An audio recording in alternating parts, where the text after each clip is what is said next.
Sophia Carter stood at the kitchen sink, watching the late afternoon sun spill golden light over the backyard fence. The soft hum of the dishwasher filled the silence, a rhythm that matched the monotony of her life. She wiped her hands on a dish towel, glancing at the clock. 4:32 p.m. Daniel would be home in 2 hours, tired, distracted, and indifferent. The air inside the house was thick with the scent of freshly baked bread, a habit she had picked up over the years to pass the time. It wasn't that she resented her life. No, resentment required energy, and she had long since stopped feeling anything that strong. What lingered instead was a dull ache, a quiet longing for something undefined. A sharp knock at the back door startled her. She turned, expecting to see a delivery person or perhaps one of the neighborhood kids retrieving a lost ball. But when she pulled open the door, James Walker stood there instead, his tall frame silhouetted by the sun. "Hey, Mrs. Carter," he said, his voice smooth, easy. He was young, mid-20s at most, with deep brown skin and a presence that filled the doorway. His smile was effortless, the kind that made people lean in just a little closer. Sophia felt the warmth of the oven at her back, though she wasn't sure if it was just the heat or something else entirely. "James," she said, surprised. "Everything okay?" He held up a toolbox. "My sink's acting up. Thought I had the right wrench, but I guess not. Figured I'd see if you had one." Sophia hesitated. She didn't know James well, only that he had moved in a few months ago, renting the house next door. He was polite, always quick with a wave or a nod, but their conversations had never gone beyond the usual pleasantries. "Of course," she said, stepping aside. "Come in. I think Daniel keeps his tools in the pantry." James wiped his shoes on the mat before stepping inside. The kitchen suddenly felt smaller, the air thicker. Sophia moved toward the pantry, aware of him behind her. She found the toolbox and placed it on the counter. "You bake?" he asked, nodding toward the cooling loaf. She glanced at it. "Keeps me busy." James picked up a stray crumb, popping it into his mouth. "Tastes good." He grinned.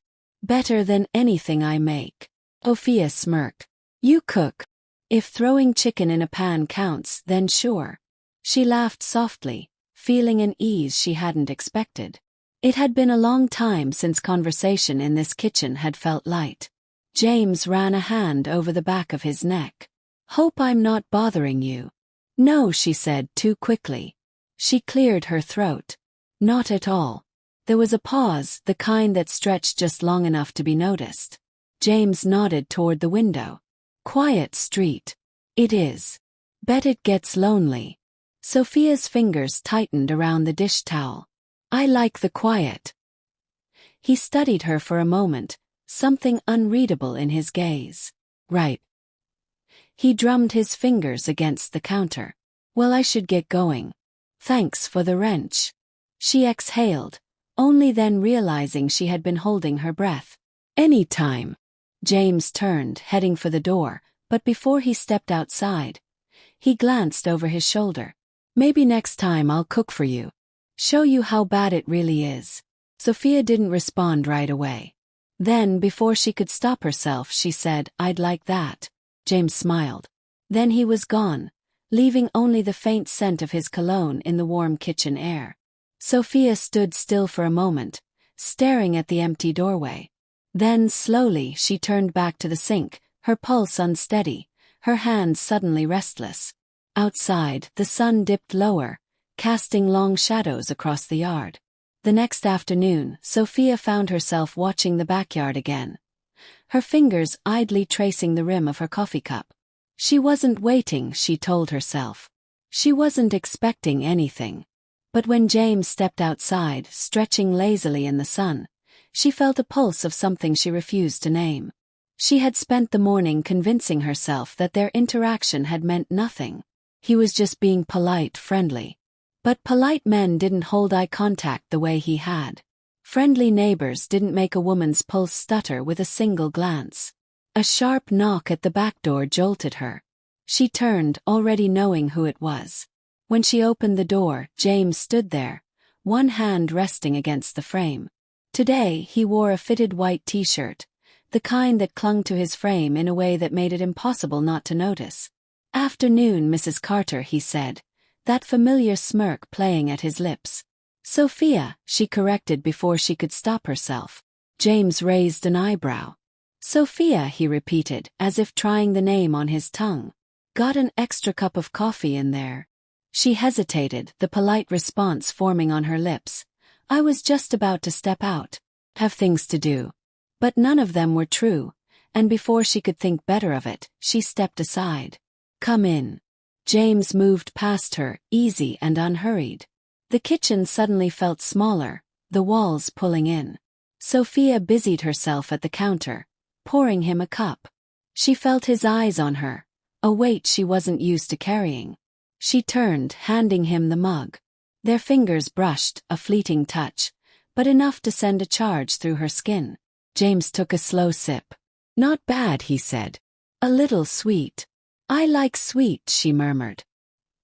He held her gaze over the rim of the cup, something unreadable flickering behind his dark eyes. "Yeah," he said. "I bet you do." A quiet settled between them, but it wasn't uncomfortable. If anything, it crackled with something unspoken, something neither of them had the nerve to name. "So," James said, setting his mug down, "you been thinking about my offer?" Sophia blinked. "Offer?" "To cook for you," he reminded her. "You did say you'd like that." She had.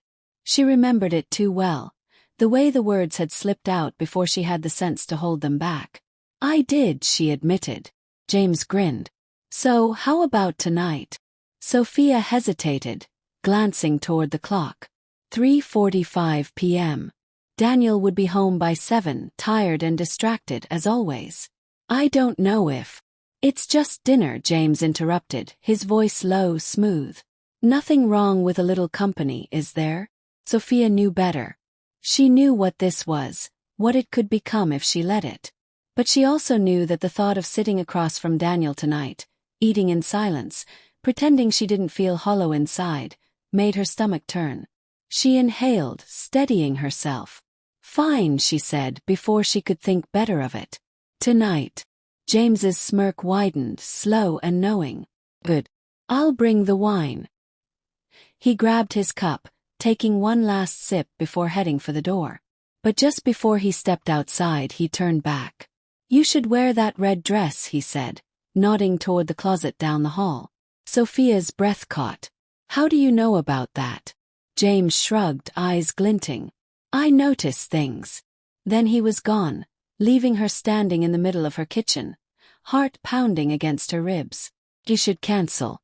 She should call Daniel. She should do anything but stand here, staring at the empty doorway, waiting for the evening to come. And yet she didn't move. She didn't move at all.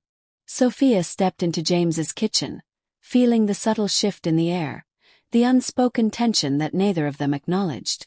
The space was smaller than hers, but warm, filled with the scent of fresh herbs and something simmering on the stove. A bottle of wine sat uncorked on the counter, 2 glasses waiting. "You actually cook," she said, surprised. James smirked as he stirred a pot of sauce. "You doubted me." "Not doubted," she said, watching the way his forearm flexed with each slow turn of the spoon. "Just assumed." James chuckled. "And what exactly did you assume?" Sophia hesitated. "That you're used to women cooking for you. That you don't stay in one place long enough to care about things like recipes. That this moment, standing in your kitchen, pretending this is innocent, wouldn't feel so dangerous." She shook the thoughts away and reached for the wine. "Do you want a glass?" "Only if you pour it." She uncorked the bottle, listening to the soft glug as she filled the first glass.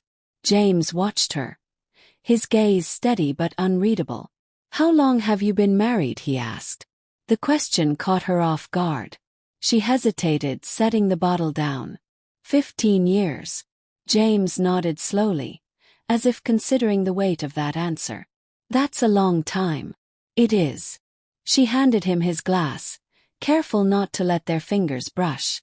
"What about you? Ever been married?" James shook his head. "Nah. Haven't had the patience for it."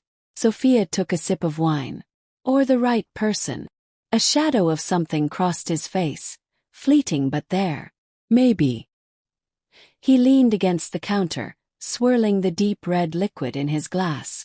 You happy, Sophia? Her breath caught. Question was too direct, too raw.